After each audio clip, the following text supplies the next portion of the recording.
Salve, salve! O governo está negociando com o Congresso, nesse momento, uma proposta de emenda constitucional sobre os militares.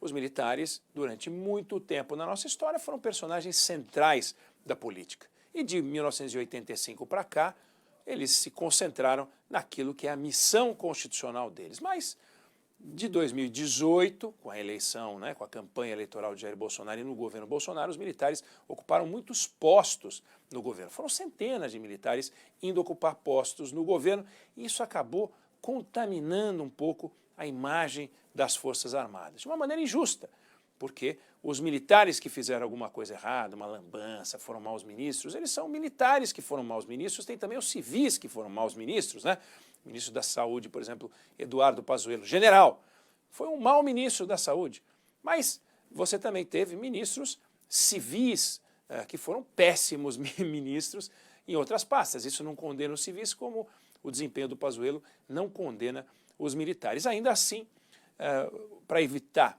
um envolvimento dos militares na política, essa proposta de emenda constitucional não vai proibir a participação dos militares no comando, no poder público, mas vai limitar o acesso do militar da ativa a uma eventual candidatura. Não vai poder. Se quiser ser candidato, se quiser entrar para a política, vai ter que ir para a reserva. O que faz todo sentido. Um militar candidato, ou um civil candidato, pouco importa, faz conchavos, escolhe um partido político, vai ter lado, vai se posicionar a favor do governo, contra o governo, vai conversar com empresários, vai se engajar em teses e daí ele perde a eleição, que é o mais provável, tem muito mais candidato do que vagas. Ele volta para a caserna, ele volta para o meio militar, ele volta para o lugar onde a política não deve estar.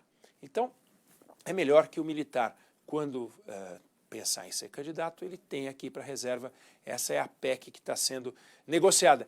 E é interessante que seja assim mesmo, inclusive na estrutura das Forças Armadas, o alto comando, formado pelos generais 4 estrelas das 3 armas, o Exército, a Marinha e a Aeronáutica, de um deles sai o comandante-geral, aquele que é o número 1 do Exército, da Marinha e da Aeronáutica. E este, quando é nomeado, ele vai para a reserva, para ele não voltar depois para o alto comando. Isso é uma sombra no novo comandante. Então é uma medida positiva, importante e não abre mão de um bom recurso, uma boa fonte de mão de obra do Estado, que são os militares.